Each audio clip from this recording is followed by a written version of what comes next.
자, 지금까지는 소유권 취득에 관한 취득수에 관한 논의를 주로 보셨고요. 이제 보실 때는 2번, 3번, 4번 선점, 부합, 가공 이 부분에 관한 논의를 잠깐 하고자 합니다. 비교적 간단해서 조문을 꼼꼼하게 봐주시면 되시는데 먼저 선점 보도록 하겠습니다. 자, 요즘 도시어부라는 프로그램 있죠. 거기에 보시면 바다 낚시를 출조를 해서 고기를 잡습니다. 고기를. 그죠?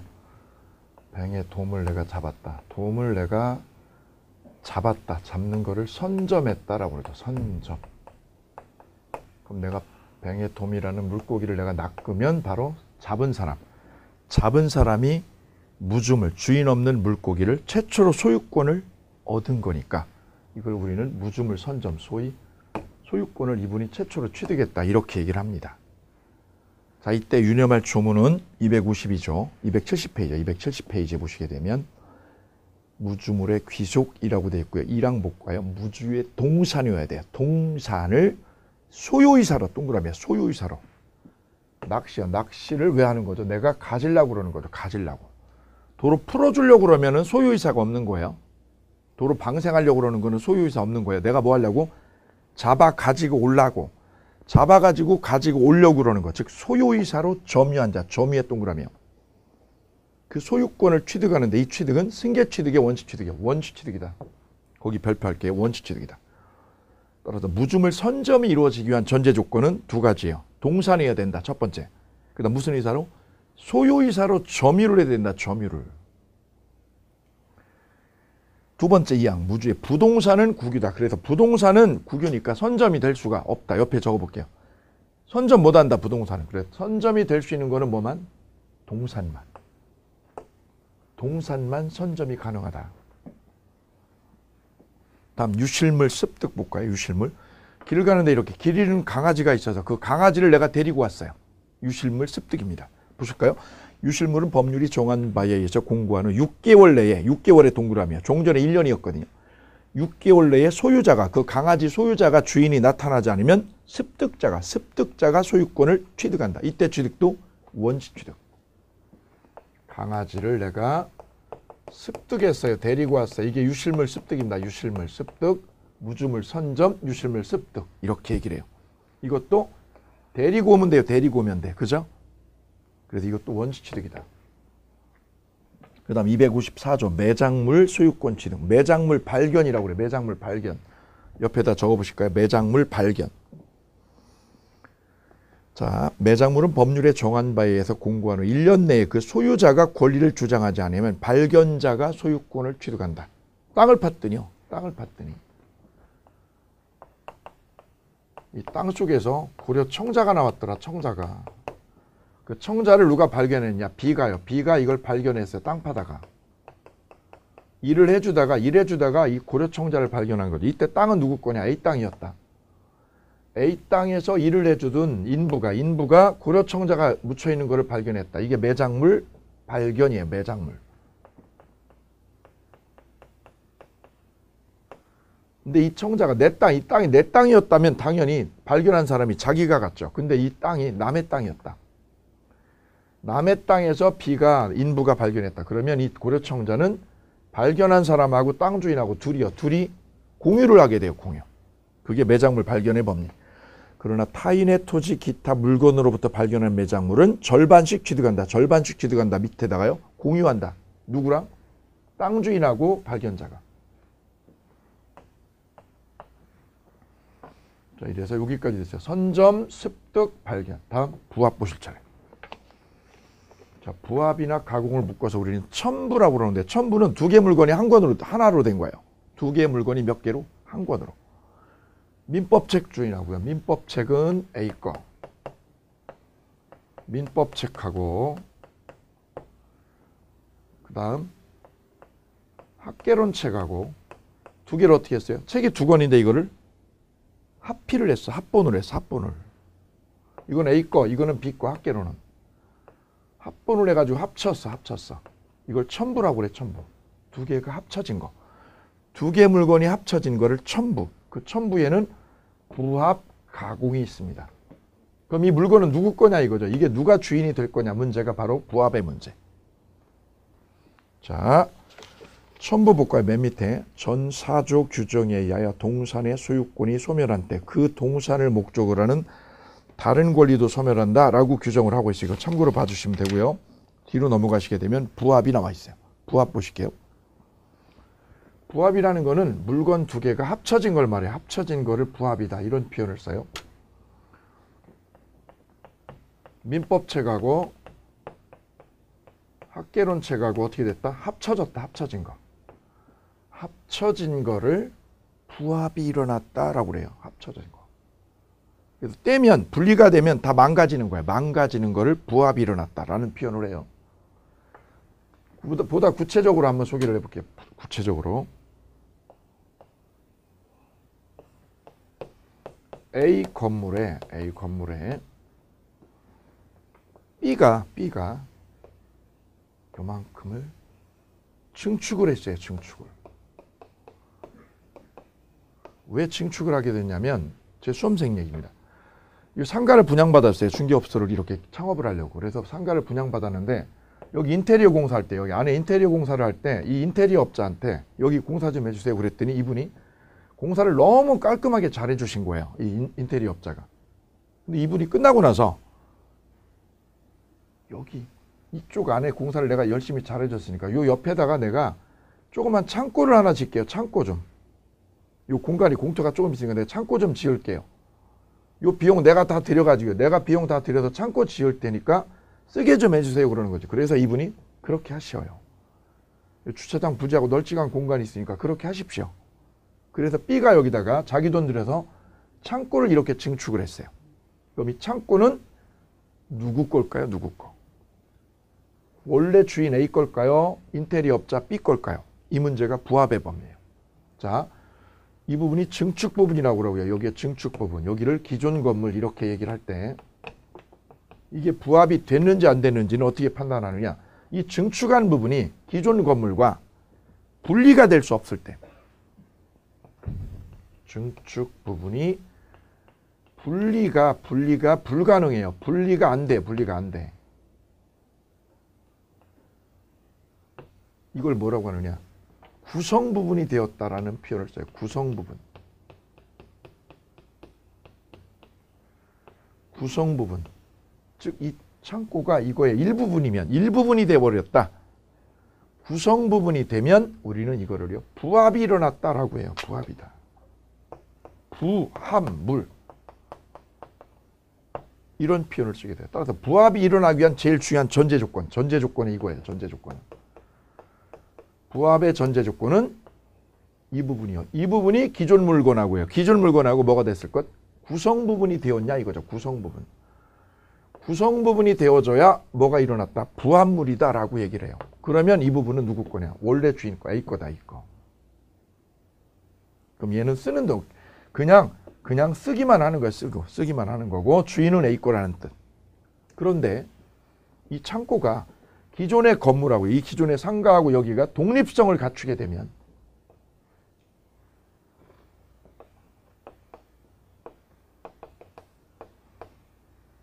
독립성을 갖추게 되면 그때는요. 부합이 아니다. 부합물이 아니다. 이거는. 그럼 이때는 뭐라고 하느냐? 부속물이라는 표현을 써요. 부합은 합쳐져서 하나가 된 거. 합쳐서 하나가 된 거. 구성 부분이 되었다. 일체성을 띄었다 이거죠. 일체성. 근데 이거는요. 독립성을 띄었다 이거죠. 여기 따로, 창고 따로. 창고에 화장실도 넣어놔, 싱크대도 넣어놔, 그 다음에 전기도 들어와, 가스도 들어와. 이게 이거하고 따로 독립성을 띄면 이거는 별개 소유권이다. 별개. 이때는 부합이라고 하지 않고 이때는 뭐라고 하느냐. 부속물이라는 표현을 써요. 부속물. 아 그래.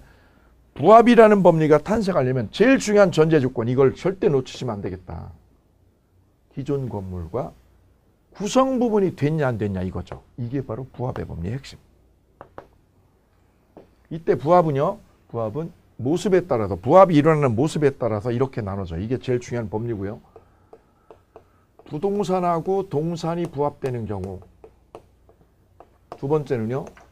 동산하고 동산끼리 부합되는 경우 이렇게 나눠져요. 이때 부동산이 임대인 거였어요. 이 부동산은 임대인 거. 동산은요 임차인 거. 이 부동산 빌라에 임차인 B가 신혼부부인데 이 신혼부부 B가 신혼인데 화장실이 너무 누추한 거죠. 화장실이 너무 올드해서 화장실에 들어가면 짜증이 나는 거죠. 그래서 이 신혼부부인 B가 화장실에 있는 타일하고요 변기를 싹 바꿨어요. 타일도 바꾸고 변기도 바꾸고 욕조도 싹 바꿨어요. 그러려면 타일을 교체해야 되죠. 타일 교체 작업을. 그 타일이라는 게 바로 뭐죠? 동산이죠. 타일을 싹 바꿨다. 화장실에 있는 타일을. 그럼 이 타일은 뭐가 되느냐? 기존 건물에 뭐가 돼요? 기존 건물에 구성 부분인가요? 구성 부분인가요? 독립성이 있는가요? 분리가 안 되죠. 분리하면 다 깨져버리는 거죠. 이거는. 그럴 때 이 타일하고 화장실에 있는 변기나 그 다음에 욕조는 뭐가 된 거냐? 기존 건물에 부합이 되었다. 그럼 이 타일이나 변기는 누구 거다 이거? 임대인 거다. 임대인. 부동산 소유자에게 귀속이 된다. 이걸 부합물이라고 그러고 이 부합물의 소유는 누가 되느냐? 부합물의 소유는 부동산 소유. A 소유가 된다. A 소유. 설령 이 타일이 아무리 고가여도 이게 다이아몬드여도 이게 고가여도 고가품이어도 부동산 소유자 A 소유로 귀속이 된다. 끝. 시험 문제. 고가물이면 동산 소유자다. 노.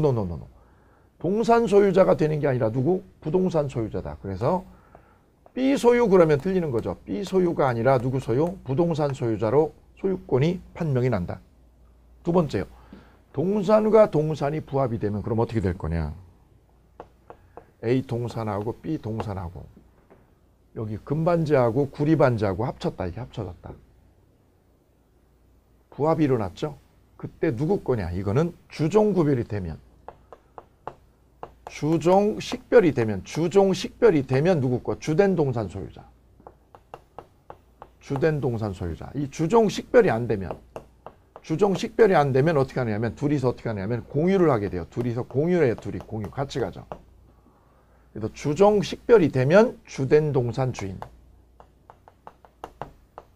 주종구별이 아예 안 되면 누구 거? 공유를 해라. 이런 뜻.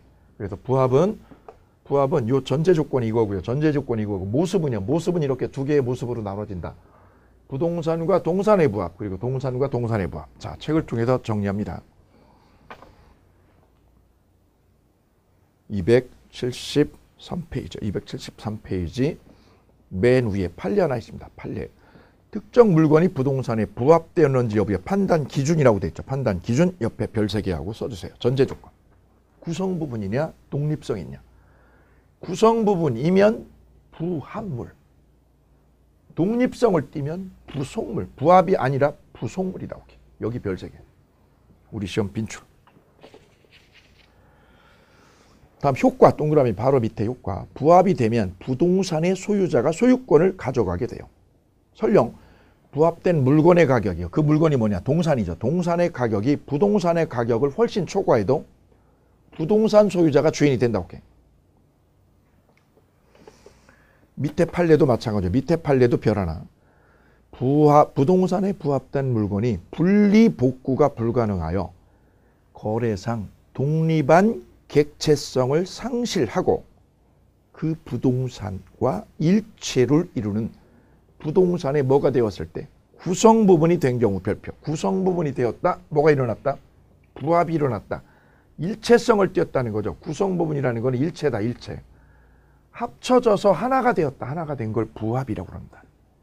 그때는 타인이 누구냐? 임차인이. 타인 밑에다 적어보실게요. 임차인이 권원, 임차권에 의하여 부합을 시켜도 거기다 타일을요. 임차인이 타일을 부합을 시켜도 그 타일은 임차인께 아니라 부동산 주인이 된다.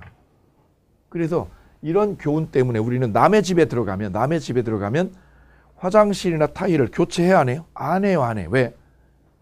내가 아무리 새 거 갖다 교체해도 이건 주인 거가 되거든. 주인 거가. 그래서 우리는 남의 집에 새 들어 살면 화장실 안 고쳐, 안 고쳐. 생돈 들어가니까 안 고쳐. 바로 이것 때문에 그래요. 그 다음 니은 볼게요. 타인의 권한에 의해 부속된 경우. 부속의 별표. 부속은 뭐야? 독립성을 띠면.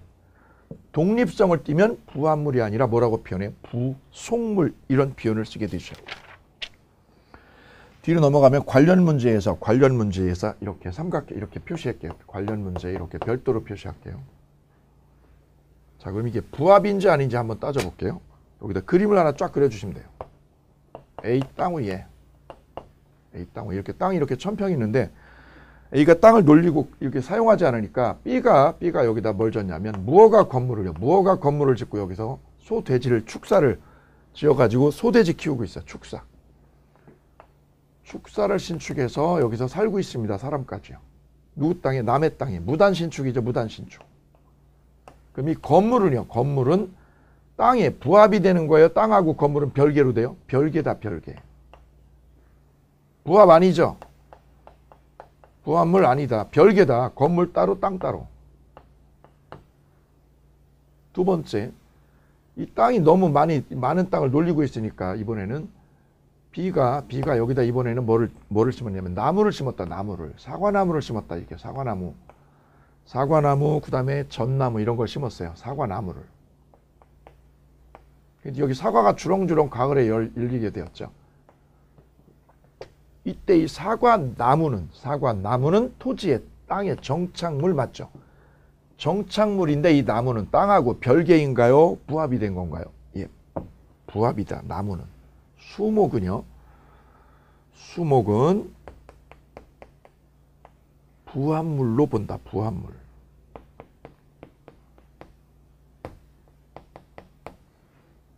그래서 A가 이 땅 천평을 팔아치우면 뭐까지요? 이 나무까지요. 사과나무까지 다 넘어간다. 건물은 안 넘어가죠. 왜요? 별개니까. 근데 이번에는 C가 농작물을 심었다. 농작물을. 배추, 벼, 보리 같은 농작물을 여기다 재배를 하면 이 농작물은 땅에 정착물이지만 땅하고 별개로 본다. 그럼 부합이요? 부합 아니에요. 부합물이 아니다. 농작물. 여기서 농작물은 1년생만을 말해요. 1년생 농작물은 부합물이다. 부합물이 아니라 별개다. 별개. 자, 그래서 부합으로 처리가 되는 거는 이 수목만이다. 수목만 부합으로 처리되고 여기는 건축물하고 뭐하고 농작물은 부합이 일어나지 않는다. 오케이. 그래서 땅 주인이 땅을 팔아치우면 이 수목은요, 이 사과나무나 배나무는 딸려가지만 뭐하고 건물하고 농작물은 그대로 남아있다. 이때 이 수목을요, 부합이 안 일어나고 별개로 따로 파는 방법이 있다고요? 있다고 그랬죠. 그게 바로 뭐냐? 명인 방법이죠. 명인 방법을 하거나 임목으로 등기를 딱 꽂아버리면 명인 방법으로 울타리 이렇게 쳐놓고요. 소유자 표시하는 거 명인 방법. 아니면 임목으로 등기를 하는 방법. 명인 방법을 실시하든가 또 하나는 뭐 하는 방법? 임목으로 등기를 꽂아 여기다가 임목 등기를 해. 임목 등기. 그러면 이 수목이요. 부합이 아니라 별개가 되더라. 여기 별표. 근데 이 농작물은요. 명인 방법을 해야 된다고 안 해도 된다고? 안 해도. 명인 방법 즉 편말 붙이고 이런 거 안 해도 된다. 울타리 안 해도 안 쳐도 성숙하기만 하면 명인 방법을 안 해도 이거는 별개로 되더라. 오케이. 자, 거기까지 보시고 밑에 판례 있는 거 3개 참고로 읽어보시면 되어요. 판례의 두 번째 보면 타인의 이마에 무단으로 식재한 수목. 무단으로 식재한 수목은 토지에 뭐가 된다? 부합이 돼버립니다. 오케이. 남의 땅에다는 수목을 심는 게 아니에요. 남의 땅에다는 뭐를 한다? 농작물이요. 농작물을 재배하는 거죠. 그게 우측에 보면 그래 C번이 있어요. C번. 농작물에 별표하고요. 농작물은 권한 없이 남의 땅에 경작을 해도요. 남의 땅에 배추를 심어도 경작자의 소유로 됩니다. 즉 부합의 법리가 적용되지 않아요. 그 다음 니은 중축. 건물의 증축의 별표. 증축 부분이 기존 건물에 뭐가 되면 구성 부분이 되면 이 증축 부분은 뭐가 일어나요? 부합이다. 부합의 별표. 기존 건물과 분리해서는 별개의 독립물로서의 효용을 갖지 못하는 이상 기존 건물에 대한 근저당권. 여기다가 저당을 잡혔다는 거지, 이분이 대출을. 기존 건물에다가 저당을, 은행에다가 융자를 빼내서 이렇게 저당을 설정하면 저당권의 효력은 이걸 못 갚으면, 융자금 3억을 못 갚으면 은행은 이걸 경매하죠. 이때 기존 상가만 경매가 되는 건가요? 낙찰자에게? 낙찰자에게 상가만 넘어가나요? 창고까지 넘어가나요? 이게 구성 부분이면, 독립성을 못 띠고 구성 부분이면 어떻게 돼요? 이 창고까지 낙찰자에게 넘어간다. 왜? 부합물이니까. 그런데 이 증축 부분이 독립성을 띠면 따로다. 상가만 낙찰자가 인수하고 이 창고는 못 가져가더라. 기존 건물에 동그라미. 기존 건물이니까 상가죠. 상가에 대한 근저당권은 부합된 증축 부분. 증축 부분인 창고에도 효력이 미치는 것이므로 기존 건물에 대한 경매 절차에서 경매 목적물로 평가되지 않았다. 거기 밑줄짝. 평가되지 않았다. 이거를 창고를요. 목록에서 누락을 했다. 경매 목록에서 이걸 넣었어요. 누락시켰어요. 경매 목록에서 누락을 해버렸다. 창고 있는 거를요. 그래도 이 창고가 구성 부분이 되었다면, 기존 상가의 구성 부분이면 목록에는 빠졌어. 이게 없어도 이건 낙찰자 거다. 왜요? 부합물이니까. 기출문제. 뒤로 넘기면 동산 간의 부합 나오죠. 자, 볼까요? 동산과 동산이 부합하여 훼손하지 아니하면 분리할 수 없거나 분리에 과다한 비용을 요할 때 그 합성물의 소유권은 누구 거냐? 주된 동산 소유자는 주된 동산 소유자가 이 물건 주인이 된다. 별표. 주된 동산에 동그라미 할게요. 그런데 주종을 구별할 수 없어요. 어떤 게 주인지 어떤 게 종인지 식별이 안 되면 그때는 어떻게 한다? 부합 당시 가액 비율로 합성물을 공유한다. 공유의 별표. 기출문제. 다음 혼화는요. 소주하고 맥주가 섞인 게 혼화예요. 그래서 시험에 나오지 않아요. 다음 가공은요. 노력을 해서 옷을 만들어내는 거, 물건을 만들어내는 거, 제조하는 거를 가공이라고 그래요. 거기 써볼까요? A가 원단 주인입니다. 원단 주인은 A. 근데 B라고 하는 공장 주인이 저 원단, 남의 원단에다가 가공을 해서 옷을 만들었어요. 옷을 제조를 했어요. 제조하는 거를 뭐라고 그래요? 가공을 했다. 제조자. 여기는 원단 주인, 여기는 원재료 주인이라고 그래요. 원재료 주인. 여기는 가공자. 그럼 이 옷은요, 이 만든 옷은 누구 거가 될 거냐? 법적 소유자가 누구냐 문제가 생기죠. 그때 우리민법은요, 원래는 원단 주인 A 거다, A 거. 그런데 가공을 해서 옷을 제조를 해서 이 옷값이 엄청나게 폭발적으로 올라가면 그때는 가공자 거다. 이렇게 얘기합니다.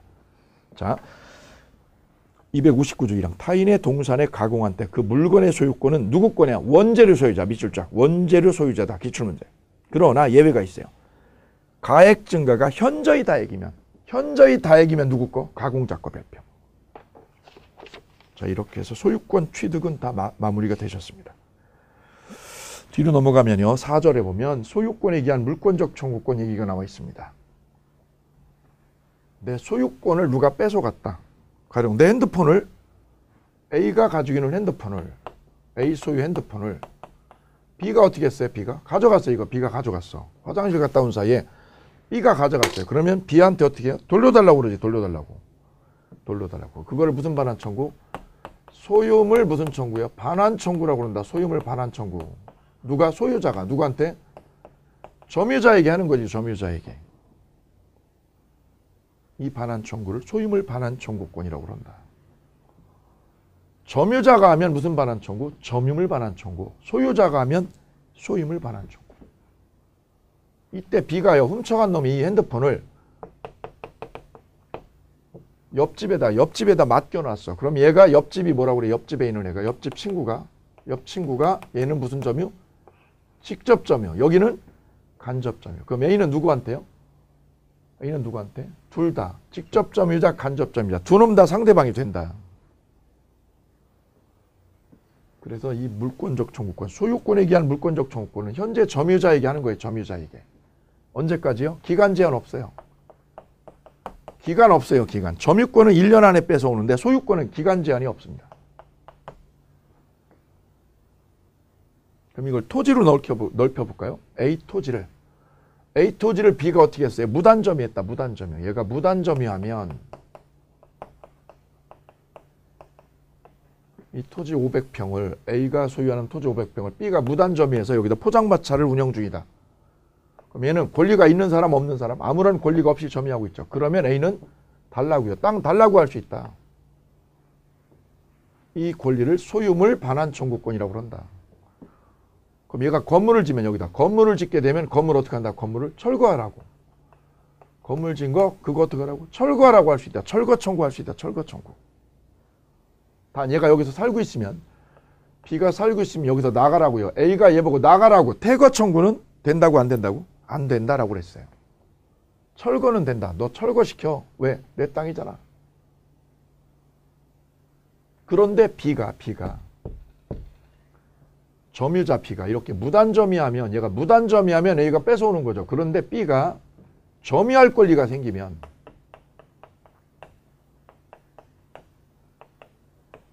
점유할 권리가 있어. 점유할 권리가 있다. 누가 점유할 권리가 있을 때? 점유자가. 이 점유자 B한테 점유할 권리가 생겼다. 점유할 권리. 점유권이 아니에요. 점유권이 아니라 점유할 권리라는 뜻이야. 이거는 본권입니다. 본권. 점유권하고 점유할 권리는 다른 거지. 예컨대 B가 취득시효를 했어. 취득시효. 취득시효를 완성을 했어. 취득시효 완성했어. 20년 점유해서 취득시효가 완성됐어. 그러면 A가 돌려달라고? 못하지. 뭐가 있으니까? 점유할 권리가 있으니까. 또는요. B가 이 땅을요. B가 A로부터 이 땅을요. 임대를 얻었어. 임대를 얻었어. 그러면 뭐가 있는 거예요? 점유할 권리가 있는 거지.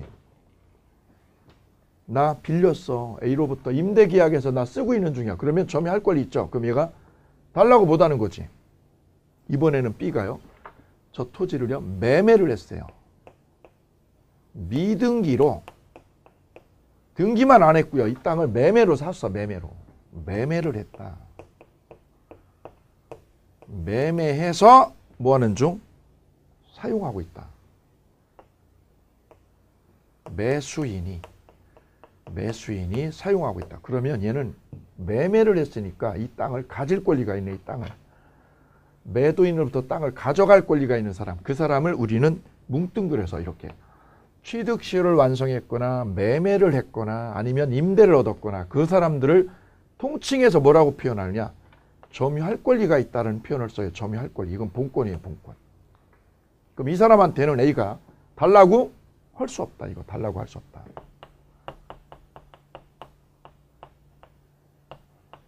못하는 거죠. 뭐가 있을 때 이 권리가 있으면.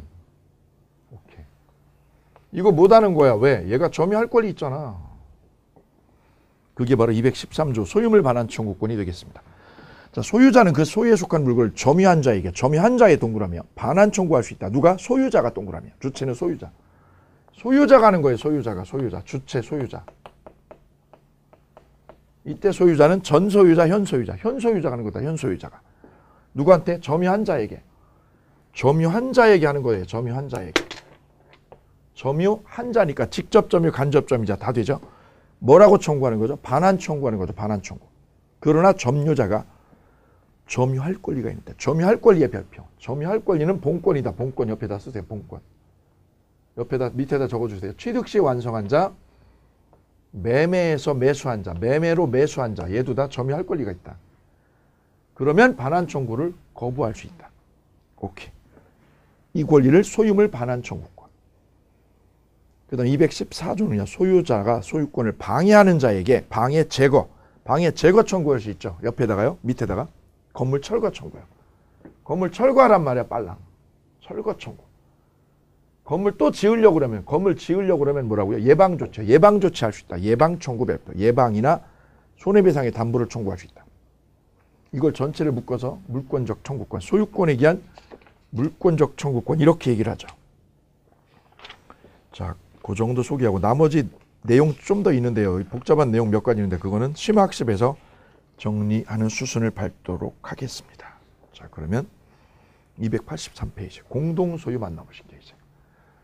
자, 그래서 소유권 그러면 이렇게 카테고리 5개인데요. 거의 매년 출제되는 타켓은 이 부분. 취득시효 하나. 취득시효 부분 하나. 그 다음에 공동소유 하나.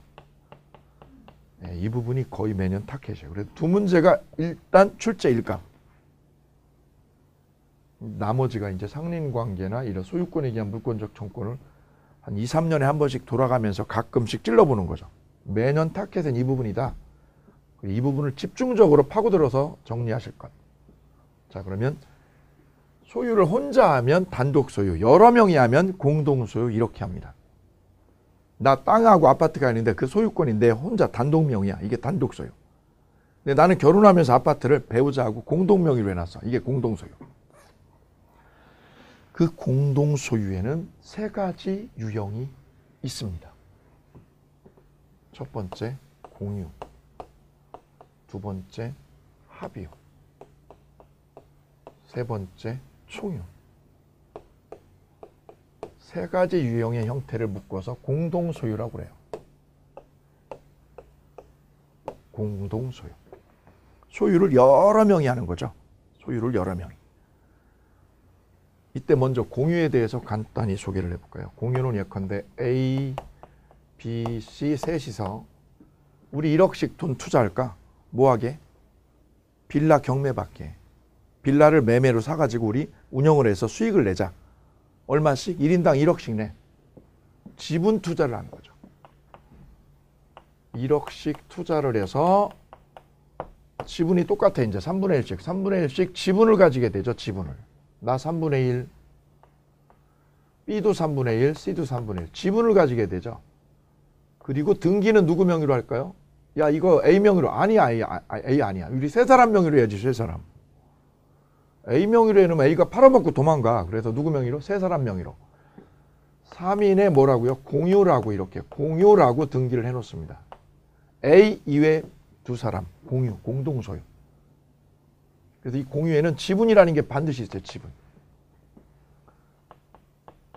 지분이라는 게 들어있고요. 등기부에는 뭐라고 돼 있어요? 공유라고 꼭 떠야 돼요. 공유라고.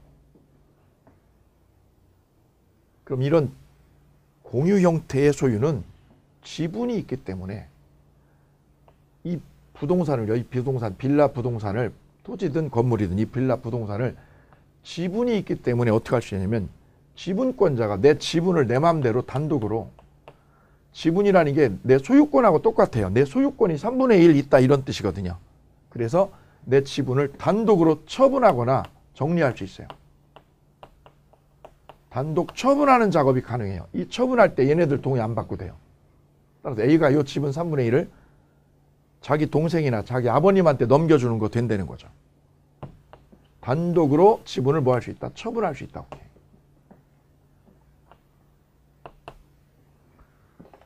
두 번째, 이때 A가 죽어버리면 어떻게 될까요? 갑자기 사고로 죽어버리면 A의 지분은 누구한테? 아들한테 상속이 되지. A가 사망하게 되면 누구한테요?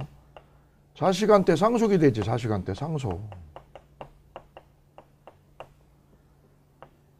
근데 자식이 없으면 어떻게 되죠? 자식이 없으면?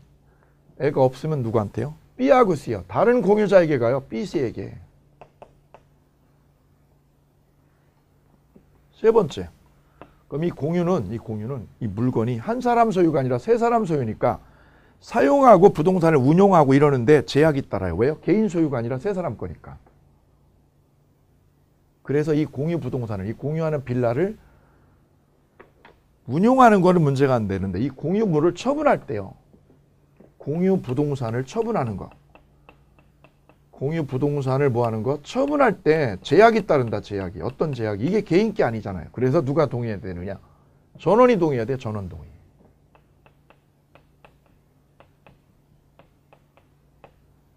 바로 지분을 처분하는 거하고 공유 부동산을 처분하는 거는 전혀 달라요. 그리고 공유 부동산을, 이 공유 부동산을 우리 쪼개자, 우리 쪼개갖자라는 거를 공유물 분할이라고 그래요. 공유 부동산을 뭐 하는 거? 분할하는 거, 분할하는 거. 이거 가능해요. 법적으로 이게 허용됩니다. 이게 인정된다. 이것도 누가 동의해야 돼요? 전원이 동의하면. 전원이 동의하면 공유물 분할해서 쪼개가질 수 있습니다. 자, 이 법리가 공유법리라고 그래. 공유법리. 그래서 처분하거나 분할하는 게 가능한데 제약이 따라 제약이. 왜요? 개인 게 아니라 공동명의니까 다른 사람한테 동의를 꼭 얻고 해야 된다. 동의를. 이것도 동의를 얻고 해야 돼. 전원이. 그 다음 합유라고 있어요. 합유. 이거는 조합을 결정한 거지. 이렇게 A, B, C 세 사람이서 A, B, C, D, E 이렇게요. 마을 주민들이 예컨대요. 홍삼을 우리 가공해 가지고 팔아먹자. 홍삼 가공업체를 만들자. 홍삼 가공 조합을 결정하는 거지. 조합 결정을. 누가요? 마을 주민들끼리. 우리 주민들끼리 홍삼을 가공해서 판매하는 조합을 만들자고. 그래서 땅을 구입을 하고 공장을 짓자. 그러면 돈을 1인당 3천만 원씩. 그래서 부동산을 구매를 합니다. 이때 이 땅은 누구 땅이냐? 조합 땅이야. 조합 땅. 조합원 개인 땅이 아니라 조합의 땅이죠. 조합 땅. 그래서 이 땅은 합유라고 등기가 돼요. 합유. 이쪽엔 공유라고 등기를 꽂았죠. 근데 이쪽에서는 합유. 그럼 조합 이름을 기재해야 되죠. 그죠? 무슨 조합 합유라고 이렇게 등기를 하게 됩니다. 합유. 그럼 금산이면 금산 협동조합 소유 몇 평. 그리고 합유를 이렇게 합유라고 표시, 등기관계가 표시가 되어줘야죠. 이 관계를 우리는 합유라고 그러고, 이때 합유가 이루어지기 위한 전제 조건은 동원 목적으로, 이 서로 간에 동원 목적으로 뭉쳐줘야 돼요. 동원 목적으로. 그래서 서로 간에 조합 관계가 형성이 되면 끈끈한 정이 있어요. 끈끈한 정. 서로 웬만한 건 눈 감아주고 이해해줘요. 근데 여기는요, 이 공유는 끈끈한 정하고 상관이 없어요. 야박해요.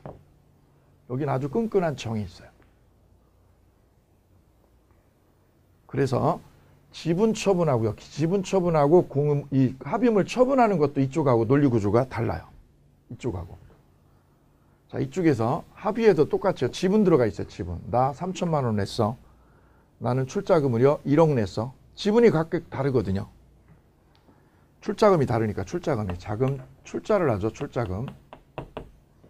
그에 따라서 지분이 생기는데 그 지분이 정리되는 과정이 이쪽하고 다르다. 여기는 지분을 정리할 때 어떻게 하냐면 단독을 했어요. 지분 처분이. 근데 여기는 지분을 처분하거나 정리할 때 단독으로 못하고요. 이 지분을 팔아치우거나 정리할 때는 다른 조합원들이 동의를 해줘야 처분이 돼요. 전원 동의가 있어야 됩니다. 전원 동의. 왜냐? 끈끈한 정으로 뭉쳐진 게 조합이거든요. 그래서 개인 마음대로 손 못 대요. 개인 마음대로. 여기는 개인이 지 마음대로 지분을 정리해버릴 수 있어요. 왜? 끈끈한 정하고 상관이 없으니까. 이쪽에는 아주 끈적끈적한 정이 뭉쳐져 있기 때문에 혼자서 이거는 손을 못 대는 거고, 누가요? 전원이 동의해줘야 지분 정리할 수 있다. 그럼 A가 여기서 연루하신 할아버님이야. 할아버님이 여기 조합원으로 계시다가 A가 돌아가시면 어떻게 될까요? A가 죽으면, 조합원이 사망하면 그 조합원의 아드님이 상속을 할까요? 못 할까요? 이 아들은 서울에 있거든. 여기는 금산에 있고. 아들에게 이 조합원의 지위가 상속이 전혀 되지 않아요. 상속이 될 수 없어요. 왜요? 아들하고 이 나머지 조합원들하고는요, 끈끈한 정이 전혀 없거든. 그래서 조합관계는 조합원들끼리 끈적끈적한 정으로 뭉쳐지기 때문에 이쪽으로요, 지위가 이쪽으로요, 상속되진 않아요. 상속되지 않는다는 점. 이쪽은 상속이 돼요. 공유에서는. 근데 여기는 상속이 안 된다. 그럼 이분이 죽으면 이분한테 돈으로 출자금을 환급해 줍니다. 오케이, 끝. 그러면 이 합의물을, 합의하는 이 조합 땅이나 공장을 처분할 때 그럼 어떻게 되느냐? 합의물 처분이죠. 합의물을 뭐 하는 거? 처분하는 거. 여기는 공유물이라고 그러죠. 공유물. 여기는 합유물이라는 표현을 쓰면 되죠. 합유물을 뭐 하려고 그래요? 합유 부동산을 처분하려면 전제 조건이 끈끈한 조합원끼리 동의가 있어야 줘야 되니까 전원 동의가 전제 조건으로 작동합니다. 똑같네 이쪽하고. 처분이 어려워요. 아주 어려워. 왜? 전원 동의라는 조건이 있어야 돼. 즉 만장일치가 되죠. 만장일치. 그래야 합의물 처분할 수 있다. 거기까지 보시고 그 다음에 세 번째인 총유를 보실게요. 총유. 총유는 우리가 교회 재산을 주로 총유라고 이해하시면 쉽습니다. 우리 교회 다니는데 교회에 땅이 있더라. 땅. 건물도 있고. 그 다음 조계 중에도 보면 부동산이 있어요. 조계 중에도.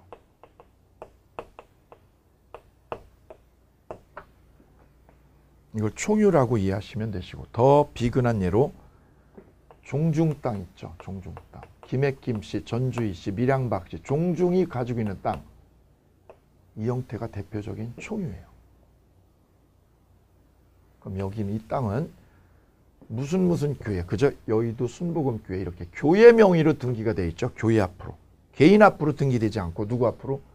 교회 명의로. 교회 명의로 되어 있고요. 여기 땅도요. 전주희씨, 무슨 파 땅 이렇게 되어 있죠. 전주희씨, 무슨 파 땅이다 이렇게. 즉, 이 총유 땅은 단체 앞으로 소유권이 존재하는 거예요. 단체 명의로.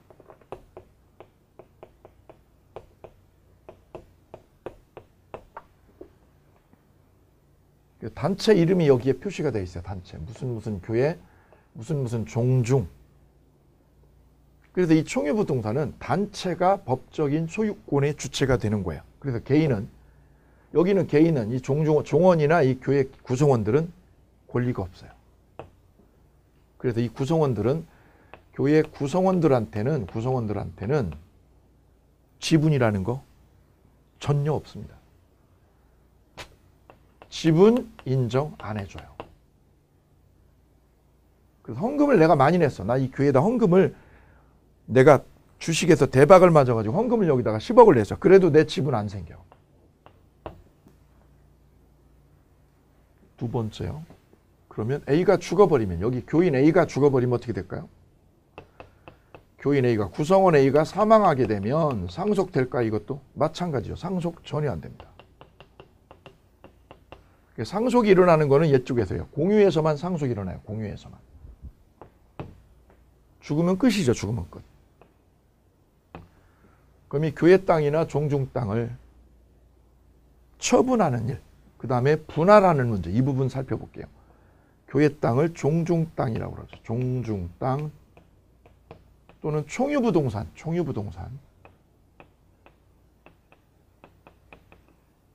총유물을 뭐 하려고 그래요? 처분하려고 그래요. 팔아치우려고 그래요. 이 교회 땅을. 이때 참고로 알아두실 거는요. 교회 땅 중에서, 교회 부동산 중에서 목사님 개인 명의로 된 거 있어요. 그거는 개인 소유예요. 왜냐하면 그 건물을 살 때, 땅을 살 때 목사님 혼자서 돈을 낸 거죠. 그래서 구입한 부동산. 그리고 등기도 목사님 개인으로 된 거. 그건 개인 부동산이지 총유 재산이 아니에요. 그런 거는 목사님 개인 명의로 된 부동산은 개인이 처분할 수 있죠. 개인 거니까. 근데 이거는 교회 앞으로 등기가 된 땅. 이거는 총유 부동산이고 이거는 개인이 손댈 수 없어요. 그래서 이 총유 부동산은 교회 땅이나 이런 종종 땅은 총회 결의 없이는 손을 못 댑니다. 총회 결의를 반드시 거쳐야 돼. 반드시 거쳐야 땅을 처분할 수 있다.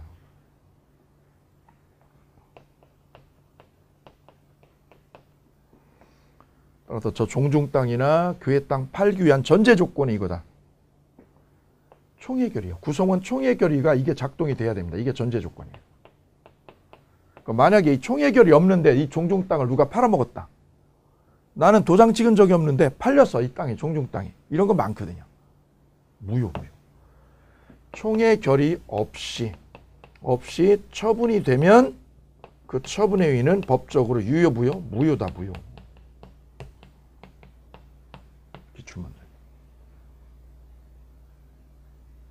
그럼 종중에서는 그 땅 처분된 거 찾아올 수 있습니다. 얼마든지 찾아올 수 있어요. 왜요? 결의가 결여됐으니까. 법적 절차가 빠져 있으니까 이거는 무효고, 무효등기니까 누가 가져갔어도 되찾아올 수 있어요. 그 다음 이 종중 땅이나 교회 땅을요. 교회 땅을 이거 분할해보자. 교회 땅을. 화면 들어가나요?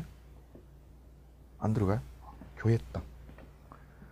위에 올려주겠습니다. 교회 땅을. 여긴 들어가죠? 교회를 분할하자고, 이거 교회를 분할하자고. 이렇게 교회 안에 구성원들이 많아지면 의견이 서로 분분해지면서 분쟁이 생깁니다. 이 두 집단으로 이렇게 집회도 따로 하죠. 이런 경우 왕왕 있습니다. 우리 쪼개지자. 우리 차라리 쪼개져가지고 이렇게 분열이 갈등이 심해지면 차라리 쪼개가지고 각자 예배 드리면 되지 않느냐. 그래서 분쟁이 생기는 경우가 있죠. 교회 분열 문제입니다. 교회 분열 문제. 그래서 이 안에 있는 많은 구성원들이 이렇게 두 집단으로 쪼개지려고 그래요. 쪼개지려고. 그때 이쪽은요. 나 떠날 거야. 이 교회 떠날 거야. 꼴도 보기 싫어. 이탈하려고 그래. 이탈자. 그랬더니요. 나머지 분들은 나 싫어. 여기 죽어도 안 나가. 남아있는 자녀 그룹, 잔존 그룹. 이렇게 분열이 되었어요. 그래서 이쪽에서 떠나버리게 되면 남아있는 분하고 떠나있는 분하고 이렇게 마지막에 이제 해결이 되는 국면인데, 문제는 이 재산권, 이 땅, 교회 앞으로 있는 땅, 건물은 누구 거냐. 이 문제가 남고, 그리고 이렇게 분열됐을 때 이렇게 이탈한 교인들한테, 이 교인들, 떠난 교인들이죠. 이 떠난 교인들이 이 교회 땅이나 건물에 대한 재산권이 있느냐? 우리 대법원은 없다는 거죠. 왜냐? 총유에서는 이 공유는 분할을 인정해 주죠. 이거 쪼개가지고 나눠 가져 니네. 운영이 어려우면 쪼개가지고 그냥 각자 분할해서 각자 개인 소유로 바꿔버려. 그럼 끝이잖아. 근데 이쪽에서는 분열을 인정 안 하고 분할해 주는 것도 인정을 안 해줘요. 분할 인정 안 해줘. 판례가. 그럼 이탈한 교인들한테는 재산권이 전혀 없다는 얘기죠. 그럼 교회 앞으로 있는 땅이나 건물은 누구 거냐? 남아있는 잔존교인, 이 잔존교인들의 소유지 이탈자들한테는 아무런 권리가 없다. 그리고 우리 대법원은 두 가지요. 교회가 분열되는 거를 인정하더라 안 하더라. 인정을 하지 않는다. 그래서 우리 판례는 이런 얘기를 해요. 그럼 이 교회 땅은요. 교회 땅은 누구 거냐? 저 교회 부동산은 법적인 소유가 누구냐 이거죠. 이 땅이. 남아있는 잔존교인들 거냐? 이탈자 거냐 이거죠. 판례는 이런 입장이죠. 누구 거? 잔존교인들의 총유다. 잔존교인들. 그러면 무슨 뜻? 남아있는 교인분들. 남아있는 교인들의 공유, 총유. 총유 부동산이다. 총유. 이렇게 표현하면 맞을까요? 분열 당시 교인들. 분열 당시 교인들의 총유다. 우리 시험에 이렇게 출제를 몇 번 했어요. 잔존 교인들 그러면 누구? A만을 말하는 거고, 분열 당시 교인들 그러면 누구까지요?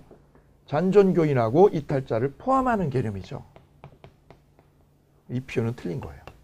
의외가 맞고. 그래서 교회 재산은, 교회 부동산은 법률적으로 소유가 누구로 귀착이 되느냐? 이렇게요. 남아있는 교인들의 총유지, 분열 당시 교인들, 즉 이탈자죠. 이탈자는 여기 들어오면 안 된다는 거지. 재산권이 없으니까. 그럼 이게 교회를 바꿔서 이걸 절로 바꿀까요? 절이 가지고 있는 부동산, 임야나 땅도 누구 거다? 여기 절 안에서 승려들끼리 막 싸우기도 하는 거 우리가 가끔 보죠. 그때 그 사찰 재산 누구 거냐? 남아있는 스님하고 떠난 스님들 있죠. 그럼 누구 거? 남아있는 스님들 거라는 거지. 그래서 저는 이걸 보고 가만히 보니까 제가 우리 속담에 중이 절이 싫으면 어떻게 하라고요? 떠나라고? 아, 이 속담은 잘못됐다는 거죠. 떠난다고 왜 떠나? 남아있어야지. 남아있는 자가 이기는 자가 되는 거죠. 예, 그게 총유의 법리하고 관련이 있습니다. 이렇게 해서 공유, 합유, 총유에 관한 개괄적인 커다란 논의를 보셨고, 이제 구체적으로 공유에 관한 법리, 이 부분을 하나씩 꼼꼼하게 속속들이 짚어보도록 합니다. 시험은요, 합유, 총유 이 부분은 10년에 한 번 정도 출제가 된다면 이 부분은 거의 매년 나와요. 공유에서 주로 출제가 되고 있다. 기본적인 맥 요 정도만 봐두시면 되시고요. 합유에는 지분이 없더라. 헌금 많이 내도 내 지분 안 생겨. 상속도 돼요? 안 돼요. 나 죽으면 끝. 교인인 내가 죽으면 끝이다, 끝. 이때 우리 대법원은 교회가 뭐 하는 거? 분열되는 거, 그 꼴 못 본다. 분열되는 거 못 본다는 거지. 그냥 뭉쳐서 살으라는 거죠. 뭉쳐서 같이 예배를 보라는 거죠. 분열되는 꼴 못 보겠다는 거예요. 그럼 어디에서도요. 종중도 뭐 하는 거? 분열되는 거 못 본다는 거지. 그럼 이 종중에서도 사람이 점점 자손이 번성하면 인원이 많아지죠. 구성원들이. 그때 안에서 막 으르렁대고 싸우죠. 그때 이탈을 해버리게 되면 구성원이 이탈해버리게 되면 이탈한 분들한테는 이 땅에 대한 재산권이 박탈된다는 거지. 나가지 말라는 거죠. 나가지 마. 나가면 재산권 없어. 이게 이 뜻. 교회 땅이나 절의 땅이나 종중 땅은 남아있는 사람들의 총유지 떠난 분들한테는 권리가 없다고. 이렇게 이해를 해두시면 되시겠고, 다음 시간에 공유에 대해서 하나씩 만나보도록 하겠습니다. 자, 잠시 쉬셨다가 공유 만나실게요. 감사합니다.